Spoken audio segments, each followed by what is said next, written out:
listen. Never in my life associated the word boring with baseball. We know what's up.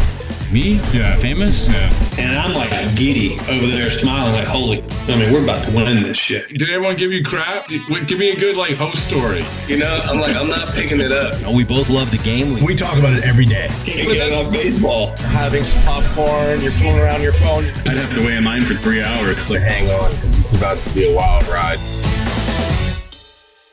There's absolutely no human being on the planet I'd rather be talking to more than Dayton Moore right now. Nobody. You're kind. Oh, man. Must be a slow day, right? No, it's not. No. This is always enjoy conversations. And I think I'll just get this out of the way because I'll say it at the end, but I always come away from these podcasts or our conversations, whether it's here or on the field or over the phone, whatever it is. And I feel like I'm inspired. I'm inspired to actually do things. You make me think and you make me like, okay, that's how we should be thinking. Anyway, earmuffs if you don't want to hear that, but I'm here to build up. But it is really good to see you and hear from you, Dayton. And first of all, how are you? Great. How are you doing? You doing well? Yeah. I love talking the great game of baseball. I mean, yesterday, as we taped this, for instance, within a matter of 2 hours, I did 2 podcasts. One with a Division I baseball player who is throwing a ball over his neighbor's roof into a bucket and doing it every single day. I mean, because you and I probably were the same when you're a kid. Like, who doesn't like throwing a baseball over a roof? I love it. But he's going to do it until he hits the bucket every single day, and he's on day 23. So it's a joy talking to him. And then I talked to Ryan Dempster, who is, all that's good in terms of the personality. And we talk about one of the things that we talked about, Dayton, was sort of the willingness to show personality, the willingness especially younger players, to not be worried about their brand and controlling things through 5 Instagram edits or whatever it is. And I sort of you've gone through different iterations of that. I would imagine. I wasn't really planning to go down this road, but I always value your opinion about because Dayton. One of the things is whether it's MLB or the teams, they say here is the rookie. I don't want to say rookie integration, rookie media training. I don't know. I mean, it's just changed so much. How do you view that stuff? No, that's a great question. And one of the things that we do with our foundation, we have a group of kids that we meet every other Sunday at our house. Marianne cooks for them, and they're aspiring baseball players. They'll all play collegiate baseball somewhere.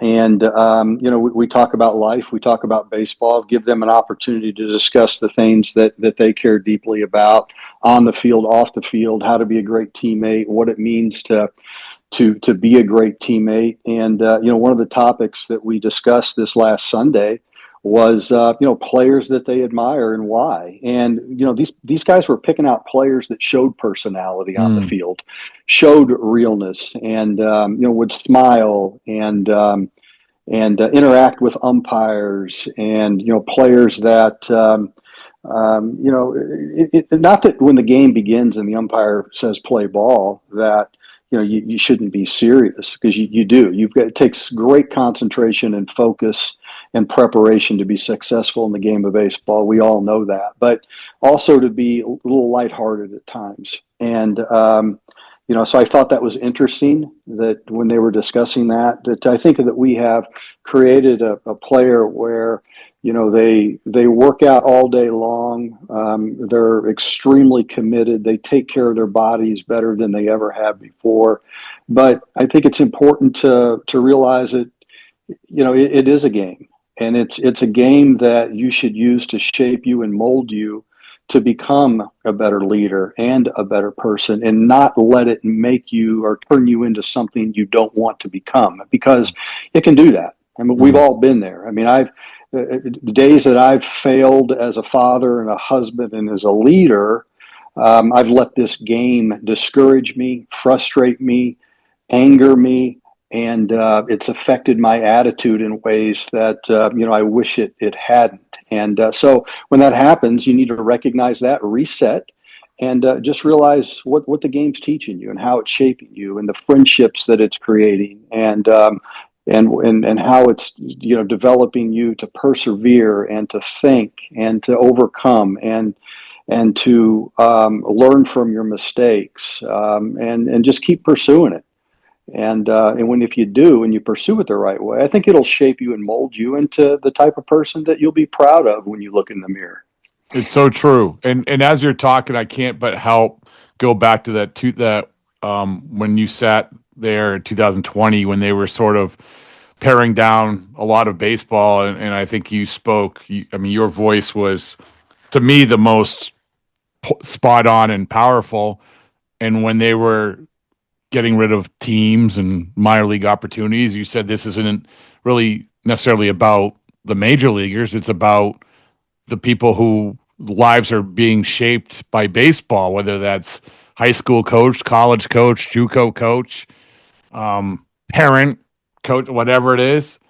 And so looking back at that, I'd be interested, because I don't think I've talked to you about this since then. It's been 5 years or so, 4 or 5 years. What do you think the impact of that has been? Every baseball person that I speak with talks about the number of players that, they're having to sign from independent leagues. They talk about just the fact that many years we're releasing players after the draft that are perhaps better than some of the players that we're signing. And we all know that patience is a great virtue, and being patient in the development process of a baseball player is absolutely crucial. Every player develops at different stages, and they develop different physically, they develop different mentally, and we spend millions of dollars now as an industry trying to develop the mental side of baseball. And Carl Keel was so far ahead of his time many years ago. And I'm glad we do, but you can't necessarily speed up those processes. You can't speed up the skill development. You can improve it somewhat, but as a whole, it takes time. You can't speed up the mental side of it either. I mean, players and people are going to develop in their own natural way. Every human being is created differently, and thank God that they are. I mean, we want differences of thinking, and that's what challenges and makes us better. But I just think, it forces us to make decisions too early. If you make decisions too early during a baseball game, oftentimes, you're going to get beat. I mean, hitters want time, fielders want time. Base runners need to let their eyes move their feet instead of trying to get ahead of themselves. And so, we do the same thing in the evaluation process. We're making decisions much quicker than I think we'd like. And look, it's I think it'll revert back to it someday. I think we'll realize as baseball people that we need to widen the funnel instead of narrow the funnel, create more opportunity for players, and you just want so many people to be a part of this great game. I look in the mirror, and you do as well, and how this game has shaped us and molded us, and I just believe in it. I believe in what baseball offers to the young athlete and the young person who aspires to be a great husband and father. And I think baseball can be a huge part of that development as a leader and as a person. And as you talk, all I'm thinking about is like you said, the having to cut the opportunities a lot of times after the draft, and you're prioritizing what might be, because you say, well, and not you, but like baseball, they say, hey, we gotta get this guy because look, there's tangible evidence that he has stuff and it's gonna do this, right?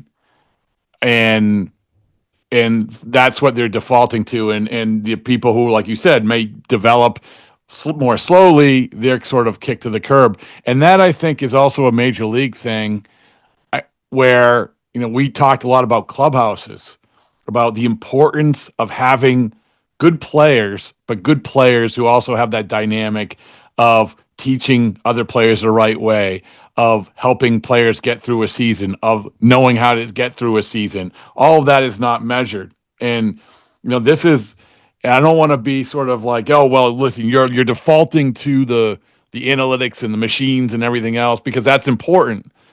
But also what I think it's what you're talking about that leads me to that part of it too, which is the importance of a clubhouse. You always built great clubhouses. I think that UNCY in Texas, great clubhouses, and I think you guys prioritize that. But if you could tell, that's my long-winded way of saying, so how difficult is that now, or is it changed? Well, I think everybody wants to be a part of a team.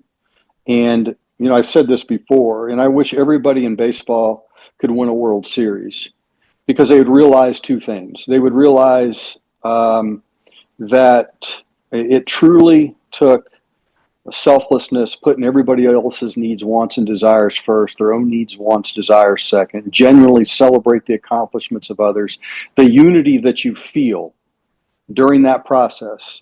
And when you ultimately win a World Series, is that there's nothing like it. And once you feel that and you're a part of that, that's all you crave, is that unity. And you realize what it took to get there. And so you would learn that. And the second thing that you would learn is winning a World Series isn't the most important thing. Holding that trophy up isn't the most important thing. There's other things in life that will give you more meaning.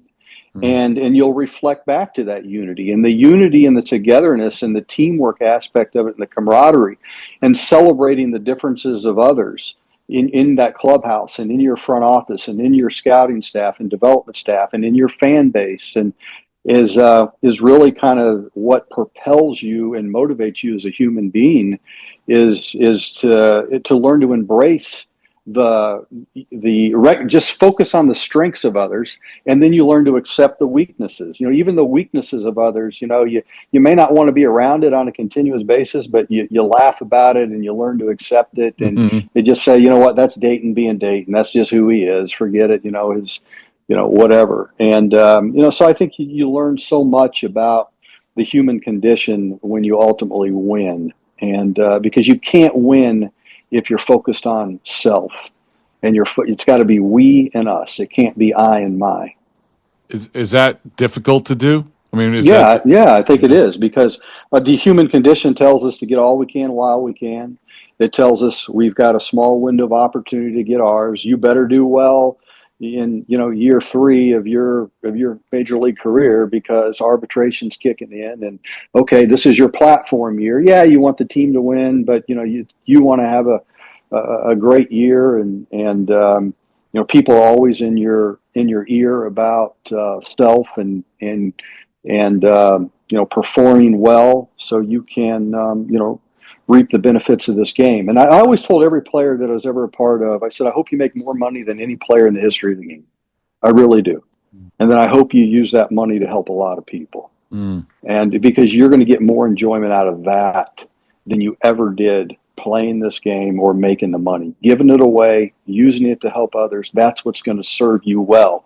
And it's just like players that have a hard time of transitioning off the field. And, they want to coach, and they never think they'll ever have that feeling or that elite feeling of playing the game of baseball. But I always tell them, I said, look, as much fun as you had playing this game, and you had a lot of fun, you're going to have more fun, more fulfillment when you coach, and then you help another player get to a level and help them achieve and help them build fruit on their trees. I mean, you're going to get more enjoyment out of that. And every one of them, to a man, at some point in time, if they remember that, they'll remember that conversation and say, you were 100% right. It's a heck of a lot more fun pouring into these kids than it ever was playing. So we're dovetailed to what's coming up with the winter meetings and finding those players. And it's interesting because, sure, this is a time of year where you acquire a player. You guys just already acquired a player in Brandon Nimmo, who, I know a little bit, but by all accounts is the type of guy that you're talking about. I mean, he represents what you're talking about in that clubhouse, much like the player you traded, Marcus Semien, did. But when you go to the winter meetings and you have your list of players, when you get there, is the hay already in the barn in terms of understanding what the players are all about and things like you're talking about, or are you sending people down to the lobby to, hey, what do you hear? Still doing? What are we hearing about this? What do you hear about that? Is it frenetic? What is it like in that suite for the winter meetings? Well, it's changed through the years, of course. And I remember, my first winter meetings was in 1996. And 1996 was the first winter meeting that I was fortunate to be a part of. And it's changed a lot. Now we have so much more information. I feel like we make fewer mistakes than ever before with regard to evaluation. I think everybody has a lot of the same information, truthfully. Some people value different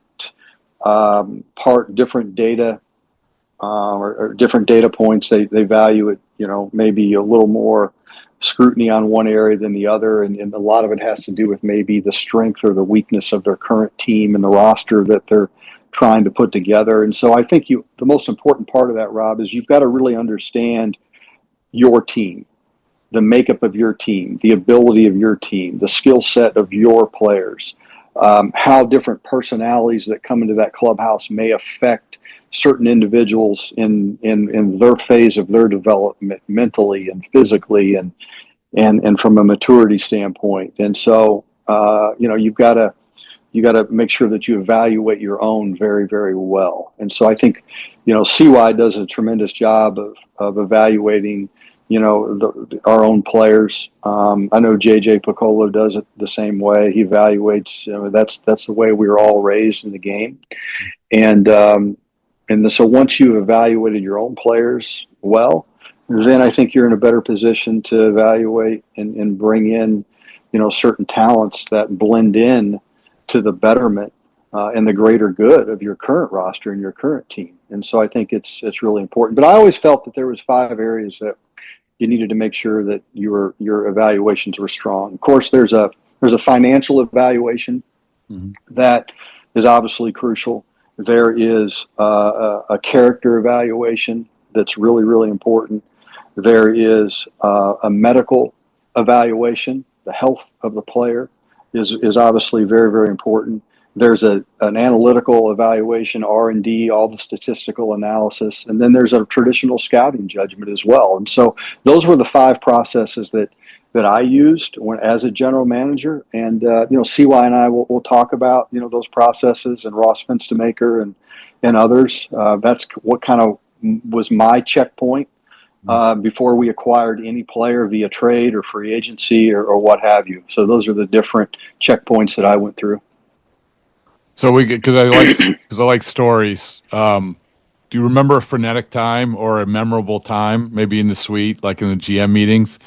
And maybe it's for a player you acquired, maybe it's for a player you almost acquired, maybe it's a player that you didn't come close to acquiring.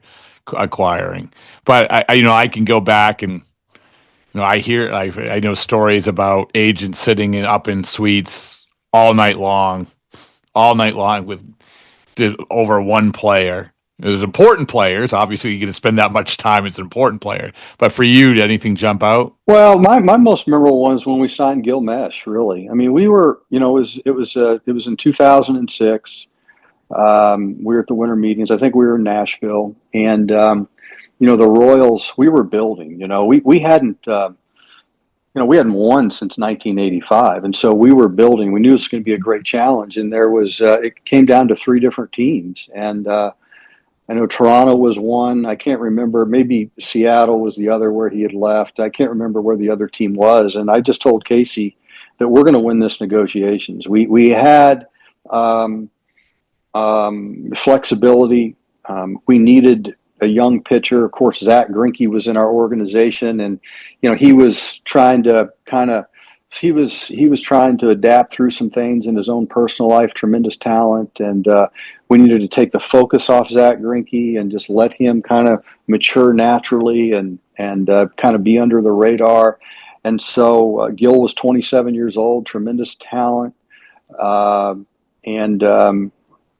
told Casey, I said, whatever it takes, we're going to win the negotiations here. I don't care who it is. I don't care if it's the Yankees. I don't care who it is. We're going to win it. And we ended up signing him for 5 years, $55 million. And it was some of the best money we ever spent, even though people looked at it with a critical eye.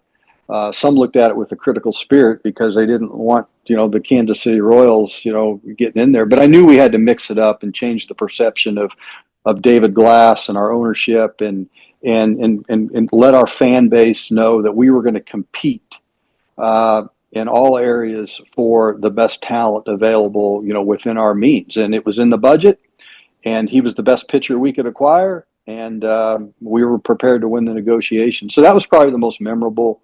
Truthfully, for me, it stands out. That's a pretty good one.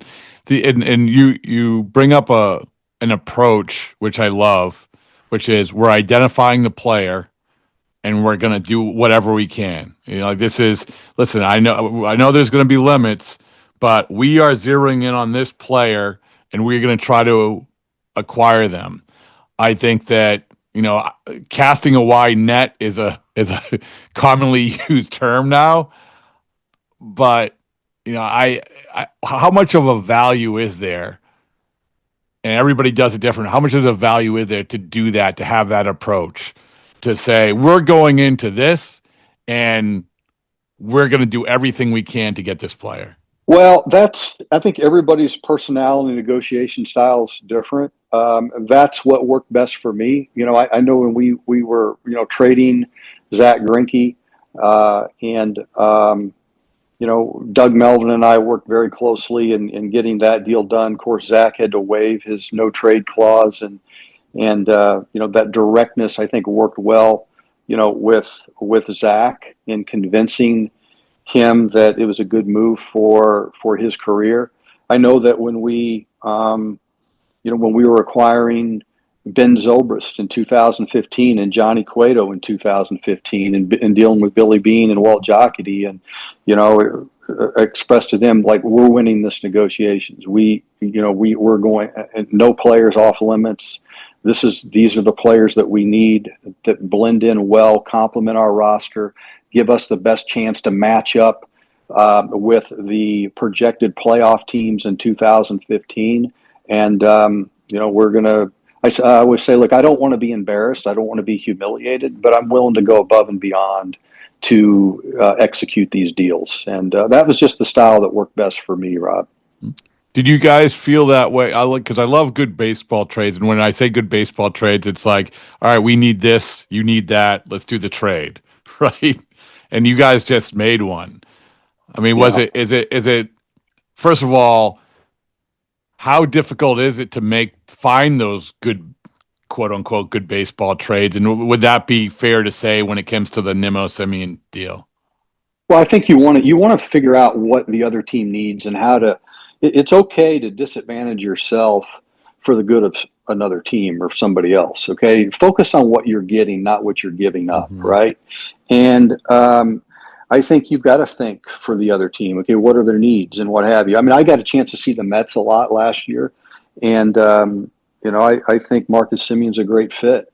For what they need based on where they are, and that's obviously up for them to decide, the Mets to define, and David Stearns to figure out.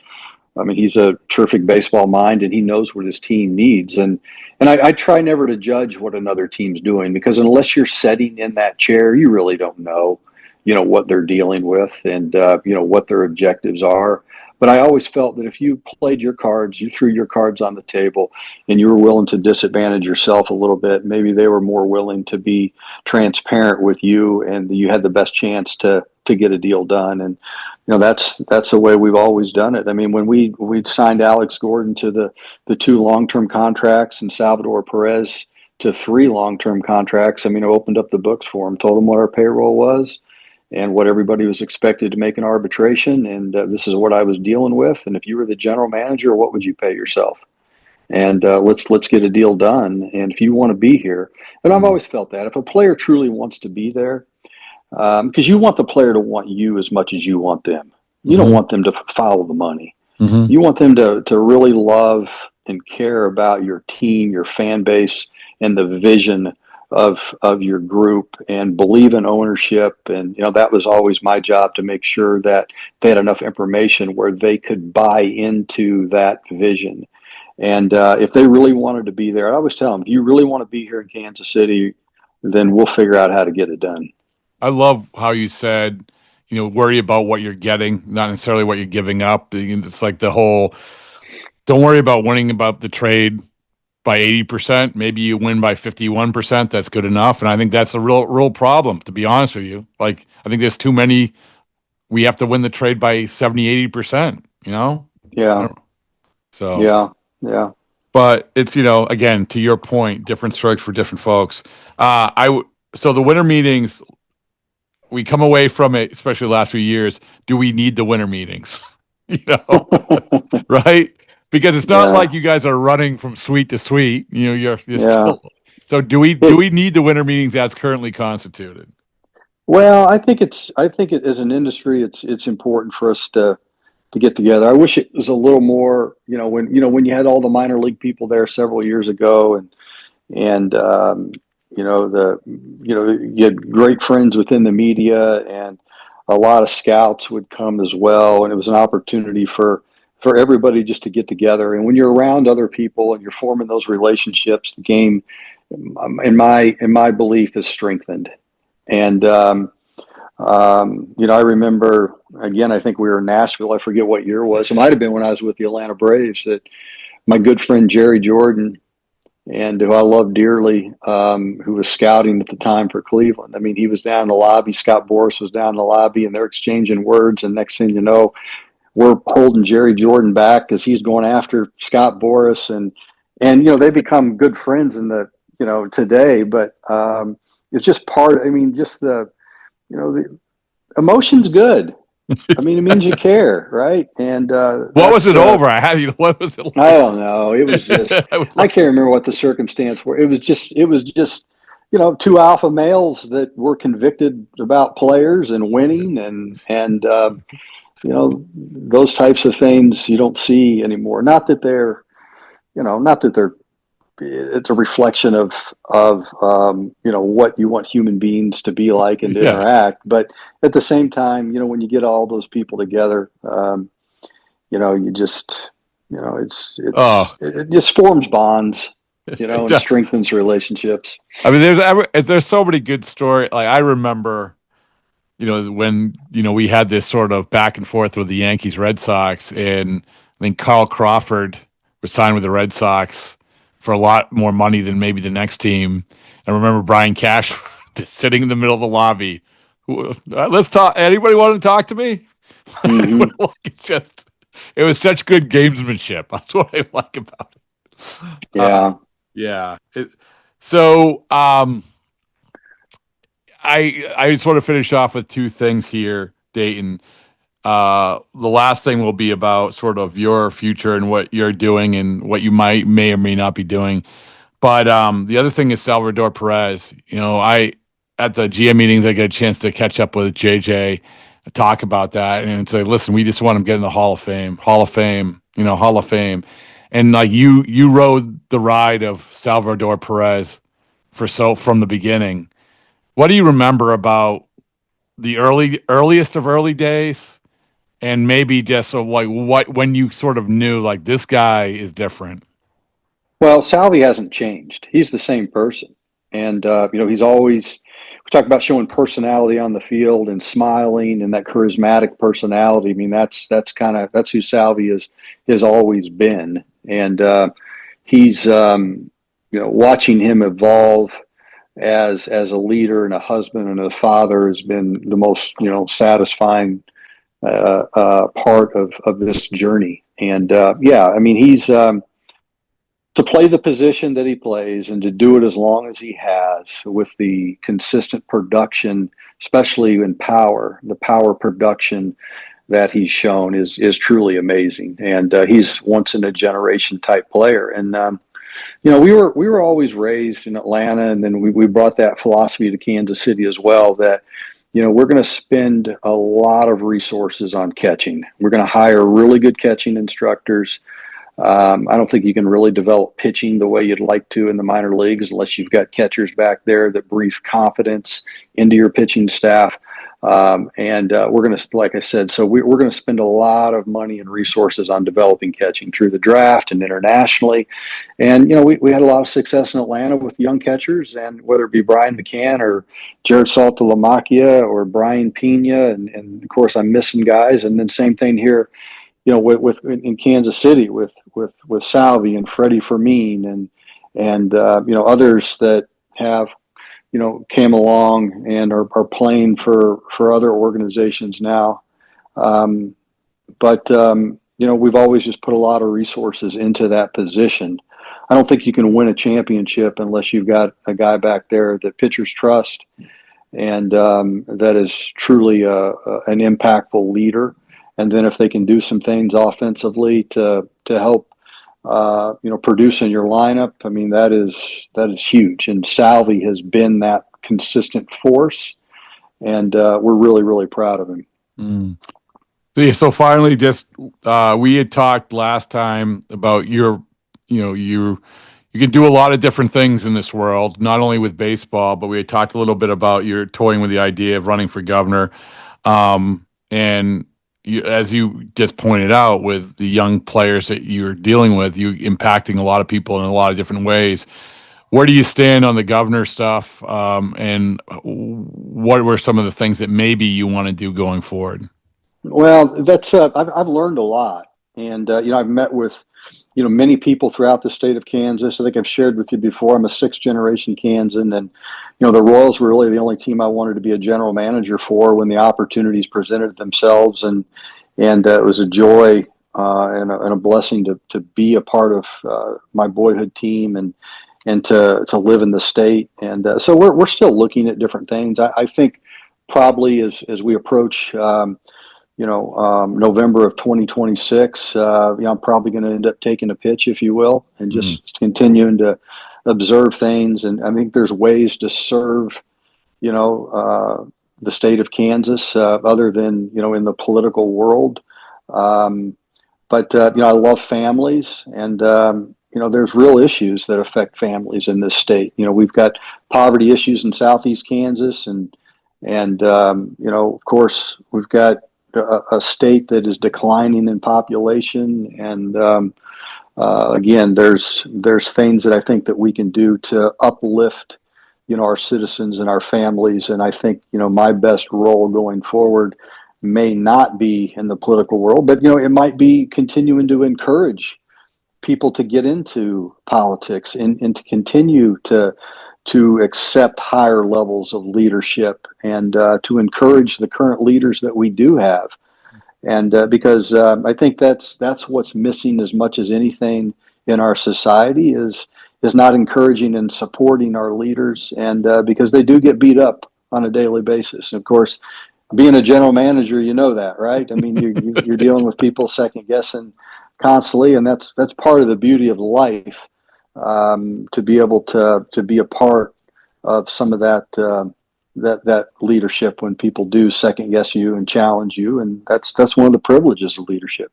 Wow, listen, you're one of the best leaders I've seen, so I appreciate all your words of wisdom and your willingness to just talk about a lot of different things. And because once again, I'll say it like I said at the beginning. We're gonna end this, and I'm gonna come away. I'm like, okay, my day's better. I'm ready to roll. Here we go. Here we go. Well, thanks for having me on, Rob. I appreciate you and what you do. So, thank you.